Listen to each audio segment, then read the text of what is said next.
ngomongin tol Cipali, Om Kumis, bukan Medan. Medan mah di Sumatera, Cipali mah di Cipali.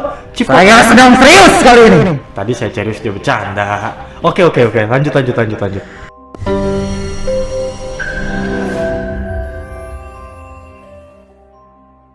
Oke, assalamualaikum warahmatullahi wabarakatuh. Selamat datang kembali di Nare Channel bersama saya G Prakoso. Dan malam hari ini kita ada di segmen terbaru Nare Channel, yaitu adalah Om Kumis, obrolan malam kupas misteri, mistis atau logis. Nah, dan kali ini saya tidak sendirian. Saya bersama dengan rekan saya yang misterius. Serem banget ya. Siapa dia? Ini dia, Om Kumis. Halo Om Kumis. Aduh, serem banget ya teman-teman ya. Om Kumis, gimana kabarnya nih? Sehat Om Kumis? Alhamdulillah. Aduh, tenggorokannya ada kedondong kayaknya. Om Kumis, nah hari ini kita berkesempatan hadir di obrolan malam kupas misteri di episode pertama. Dan kita bakalan ngobrol bareng nih Om Kumis tentang pembahasan kejadian kecelakaan di Tol Cipali yang berkaitan dengan mistis. Nah, kalau Om Kumis tuh percaya nggak sih sama mistis? Aduh, dia mau udah horor banget teman-teman. Oke deh, sebelum kita bahas dan sebelum kita ngobrol sama Om Kumis, saya bakalan ngasih tahu informasi dulu ya kepada teman-teman semua bahwasanya Om Kumis nih siapa sih? Nah, Om Kumis ini suatu misterius yang kita datangin dari jauh hari, dari tempat yang sangat jauh. Beliau datang ke sini buat ngobrol bareng sama kita, dan pastinya untuk segmen-segmen Om Kumis selanjutnya dia akan ada terus di sini. Kali ini kita akan ngebahas tragedi kecelakaan yang terjadi pada tanggal 23 Agustus 2020, tepatnya di hari Minggu. Nah, menurut berita yang saya dapat, kecelakaan ini beruntun. Jadi, ada sebuah bus PO Widya yang tiba-tiba dengan kecepatan yang tinggi menabrak truk yang sedang berhenti di bahu jalan sebelah kiri. Nah, truk ini lagi membetulkan mesin yang rusak gitu. Jadi mesin bannya itu rusak yang sebelah kiri, tiba-tiba ditabrak oleh bus PO Widya. Nah, bus PO Widya ini akhirnya dia terjungkir dan terbalik ke sebelah kanan di jalur 1 dan 2. Yang pada akhirnya juga ada sebuah Isuzu Elf Travel yang melintas kemudian menabrak si bus PO Widya tersebut. Nah, terjadilah kecelakaan beruntun yang akhirnya menewaskan 4 orang sekaligus dan puluhan luka-luka gitu. Nah, makanya banyak orang yang berargumen bahwasanya kecelakaan yang terjadi di Tol Cipali itu adalah ada kaitannya, maksudnya ada kaitannya dengan hal-hal mistis. Nah, kita coba yuk tanya sama si Om Kumis ini. Kejadian seperti itu Iya. bisa saja terjadi dikarenakan manusia itu sendiri Oke. yang sering meremehkan keselamatan, sering meremehkan ketidakpedulian, Oke. juga sering meremehkan penglihatan yang dia tidak melihat. Penglihatan yang dia tidak lihat itu serem banget. Jadi berarti ini ada kaitannya dengan mistis dong, Om Kumis. Tahu apa maksud saya penglihatan yang tidak terlihat? Penglihatan yang tidak terlihat berarti kan berkaitan dengan mistis ya. Memang banyak banget masyarakat di sana. Apapun yang kejadian dengan Tol Cipali itu ya kaitannya dengan mistis, karena memang sejarahnya Tol Cipali juga ada mistis-mistisnya. Bener kan Om Kumis? Mistis. Om Kumistis gitu. Penglihatan yang tidak terlihat, bis besar itu tidak terlihat di jalan tol yang begitu besar. Sebesar itu kan yang ditabrak truknya, bukan bisnya Om Kumis. Gimana sih? Jadi si truk ini lagi berhenti, lagi rusak tuh banyak, terus bisnya cepet, tus, jadi bisnya yang nabrak truknya, gitu Om Kumis, bukan bisnya yang nggak kelihatan. Ya kagak nyambung dia teman-teman. Hah? Kamu bertanya sama siapa tadi? Ya sama Om Kumis lah. Yang jawab siapa? Yang jawab Om Kumis lah. Suka saya. Ngelawak dia teman-teman. Aduh, saya lagi nanya serius. Karena kan ini kejadian kan udah sering banget Om Kumis. Udah 1 tahun terakhir kejadian kecelakaan di tol Cipali itu banyak banget. Ya kan di kilometer 150, kilometer 90. Kamu tahu tidak tol Cipali seperti apa? Tahu. Saya sering kok lewat sana. Medan jalannya seperti apa? Kayak kita lagi ngomongin tol Cipali Om Kumis, bukan Medan. Medan mah di Sumatera, Cipali mah di Cipali. Saya sedang serius kali ini. Tadi saya serius, dia bercanda. Oke, lanjut. Kamu tahu medan di Cipali seperti apa? Oke. Bukan medan jalannya. Iya tahu. Maksudnya jalannya seperti apa tahu? Itu lurus banget karena kan tol Cipali kan panjangnya aja 116 km. Nah, dia tuh kebanyakan lurusnya kan dibanding sama belok-beloknya. Betul. Nah, iya. Terus kenapa? Kamu pernah berkendara tidak? Enggak sih, saya biasa disupirin sama supir saya. Supirnya mengantuk atau tidak? Tergantung sama apa yang dibawa. Kalau dia bawa banyak permen, bawa cemilan, dia nggak ngantuk. Siapa bilang? Saya tadi. Kamu pernah merasakan menjadi supirnya? Enggak, saya nanya aja karena saya ngajak ngobrol. Jadi gimana? Yang harus kamu tahu ya, panjang jalan tol sejauh itu mengakibatkan mata menjadi lelah, Oke. fokus berkurang. Apalagi yang kita tahu, supir di sini sering kali mengabaikan keselamatan. Oke. Jadi menurut Kebiasaan supir bis akap paginya berkendara, malamnya begadang. Padahal kata Roma, bergadang jangan bergadang jika tak ada gunanya. Mereka masih bergadang saja. Oke, jadi menurut Om Kumis nih ini murni kecelakaan, kelalaian dari si pengendara, si supirnya itu. Apa saya bilang seperti itu? Ya, saya nyimpulin aja. Kan tadi Om Kumis bilang, supir di sini tuh sering begadang kalau malam. Terus siangnya berkendara, makanya bergadang jangan begadang, gitu kan? Bener kagak? Dia yang menyimpulkan. Salah. Saya tidak bertanggung jawab. Oke teman-teman, jadi kata Om Kumis ini nggak ada kaitannya sama mistis, tapi saya masih penasaran, saya masih pengen tahu sebenarnya nih Om Kumis tuh tahu nggak sih soal mistis di Cipali? Kayaknya dia tahu tapi dia nutup-nutupin, makanya saya masih pengen ngegali terus, kita kupas sampai habis. Om Kumis, bagaimana dengan kita di luar dari berita tadi ya, kecelakaan. Nah, gimana kalau kecelakaannya itu ada orang ya yang berkendara di malam hari, tiba-tiba ada sosok perempuan berbaju putih yang lewat dan akhirnya si pengendara tersebut banting setir. Nah, tapi setelah banting setir dilihat lagi nggak ada lagi yang lewat. Kalau itu gimana? Nggak mungkin dong kalau itu secara logis. Coba dijawab. Tengah malam ada orang nyebrang, betul? Katanya sih gitu.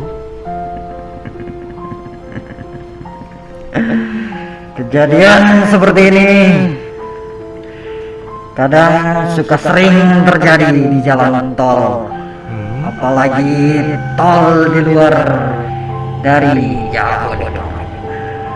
Ya, kenapa tuh? Di sana tidak ada pengawasan. Heeh. Jalan tol tidak ditutup. Jalan tol nggak ditutup. Oke, Kamu ngerti tidak? enggak sih. Maksudnya gimana tuh? Kalau Jalan tol bebas diakses oleh warga sekitar. oh, kirain saya jalan tol ditutup tuh ditutup. Itu tol apa lontong ditutup? Kan dia panjang 116 km. Ada baik Om Kumis ya? Saya sedang serius. Oke, I'm serious. Jalan tol di luar Jabodetabek, apalagi di luar Jawa Barat. Oh, maksudnya nggak di palang kanan kirinya gitu Om Kumis ya? Betul. Nah, ngomong dong, kalau ditutup kan ditutup, kalau itu dipalang. Aduh. Jadi gara-gara jalan tolnya nggak dipalang, terus juga penerangan yang kurang, makanya sering terjadi kecelakaan gitu Om Kumis. Betul. Jadi bukan karena hal-hal yang mistis-mistis tuh, yang dikabarin sama orang-orang. Betul. Aduh, kaget gue. Tuh. Oke, teman-teman, jadi kalau kata Om Kumis nih ya, kalau kata Om Kumis lagi, ini bukan perkara mistis, tapi perkara logis.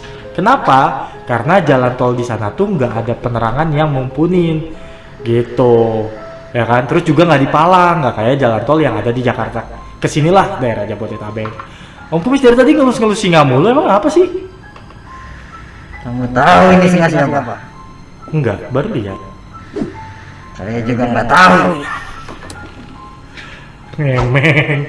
Oke deh, Om Kumis. Nah, itu kan tadi udah dua perkara ya, maksudnya dua berita yang saya dapat nih, ya kan? Nah, tapi ada lagi nih Om Kumis nih, ya kan? Yang dia bilang katanya saat dia lagi berkendara tuh ya, dia lagi lewat jalan itu tuh, ya ada satu tempat. Nih kita bahas aja kali ya, tapi kita nggak bahas secara tuntas. Jadi ada satu tempat di tol Cipali itu di kilometer 182 kalau nggak salah. Nah itu terdapat sebuah batu. Nah batunya nggak kita bahas dulu nih, tapi tempat itu ada batu yang kalau kita lewat tuh dia. Padahal saya ingin membahas batu itu. Om Kumis, batu apa dulu nih? Bukan batu cincin, batunya gede banget. Jadi batu tuh kalau misalnya kita lewat dari tol dari arah Cirebon tuh ya, itu adanya di sebelah kiri. Tapi kalau dari Jakarta tuh adanya di sebelah kanan, di seberang jalan. Kiri apa kanan? Kalau dari Jakarta sebelah kanan, kalau dari Cirebon sebelah kiri. Gitu, dia ada di atas bukit, batunya gede banget. Jadi kalau kita lewat tuh langsung kelihatan batu apa. Bahkan kita ngeri juga gitu kan ketibanan tuh batu, ya kan? Nah, cuma Batu itu sudah ada di situ berapa lama, Mas? Ntar dulu, saya lagi bahas ini dulu. Ada berapa lama? Jawab. Meneketehe, emang saya orang sono, katanya. Kamu tadi merasa takut ketiban itu batu, padahal batu itu sudah lama. Oke, iya sih. Justru karena udah lama ya, kita kan takut ketiban ya, bukan ditaro. Ya udahlah, pokoknya itu batu dipercaya katanya punya hal mistis, Om Kumis. Paham kagak?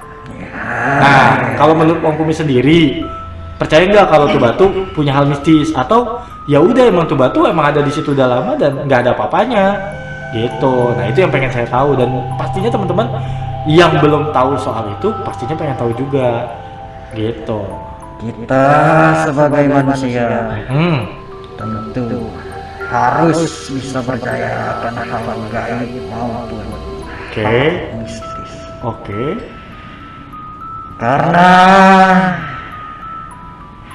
di dunia ini memang terbagi dua alam. Alam gaib dan alam dunia. Alam gaib dan alam dunia. Jadi batu itu ada di alam mana sekarang? Di dunia lah, kan? Kelihatan. Betul. So far. Jadi legenda batu ini masih mau diteruskan? Om Kumis tahu? Kan saya lagi nanya. Om Kumis percaya nggak kalau itu ada mistisnya? Karena menurut berita yang beredar, mereka percaya bahwa Saya sebenarnya tidak berani membahas batu itu. Oke. Saya sendiri takut. Aduh, Om Kumis takut apalagi gue. Kenapa alasan saya takut membahas batu tersebut? Kenapa Om Kumis? Jika saya bahas, akan ada kejadian yang tidak diinginkan. Aduh, apa tuh? Syuting ini akan berhenti. Waktu ya. Enggak. Ya udah. Oke, ngomongin batunya ntar aja. Kita ngomongin dulu soal yang tadi berarti ya. Kalau misalkan kejadian-kejadian itu berarti murni akan kecelakaan dan kelalaian si pengemudi menurut Om Kumis. Tapi menurut saya tetap berpikir bahwasanya itu ada kejanggalan-kejanggalan yang terjadi akan hal mistis gitu. Kenapa kok saya berpikir kayak gitu ya? Karena ya emang serem gitu kan. Bayangin aja bukit dibelah jadi dua buat jalan tol. Ya kayak tadi Om Kumis bilang, ada dua dunia. Ya kita aja kalau misalkan jalanan rumah kita gitu kan tiba-tiba dibongkar orang, dijadiin jalanan lain, kita pasti marah kan, kita pasti kesel, apalagi itu yang nggak terlihat. Alam dunia terbagi dua. Duniaku terbagi dua gitu Om Kumis. Betul. Terus Yang dibelah adalah alam nyata, sedangkan alam dunia, oke. alam gaib itu terpisah. Jadi yang terbagi duanya cuma alam dunia nyatanya aja. Betul. Alam gaibnya tetap ada utuh. Betul. Nggak kebagi. Betul. Ngapain tuh? Dikarenakan alam gaib itu sendiri memang dari awal sudah saya bilang takut. Karena durasi video nih ya, kita udahi dulu nih. Nanti kita bahas lagi sejarahnya. Karena saya masih penasaran, ya kan? Kalau Om Kumis bilang ini secara logis, banyak fakta, banyak cerita tentang Tol Cipali, misteri Tol Cipali, ya kan? Terus kisah pada saat pembuatan Tol Cipali menelan korban, itu banyak banget. Nah, itu nggak akan kita bahas di sini. Nah, makanya saya mencari tahu ke Om Kumis kalau kejadian kecelakaan ini mistis atau logis menurut Om Kumis. Tapi kayaknya menurut Om Kumis ini adalah logis. Berarti ada nggak pesan-pesan Om Kumis buat penonton kita, teman-teman di luar sana, teman-temannya Narai Channel? saya sampaikan dunia gaib dan dunia nyata itu adalah nyata. Dunia gaib adalah dan dunia nyata adalah nyata. Maksudnya gimana sih?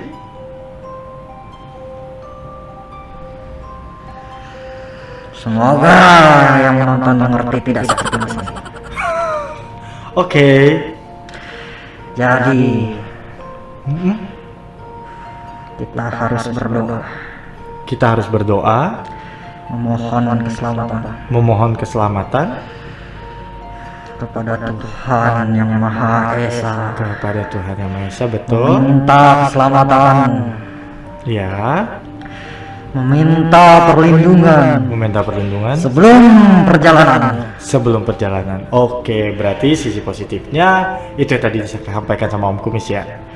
Dan saya berharap Oh, keluarga korban-korban yang mengalami kecelakaan keluarga korban yang mengalami kecelakaan, diberikan ketabahan amin.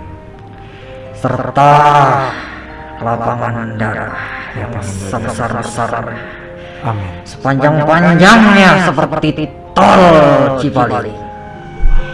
Oke. Semoga ke depan kita bisa sama-sama memperhatikan kenapa tol Cipali ini menjadi momok yang begitu menakutkan. Baiklah. Kita bersama-sama mencari apa yang menyebabkan tol Cipali ini menjadi jalanan yang memakan banyak korban.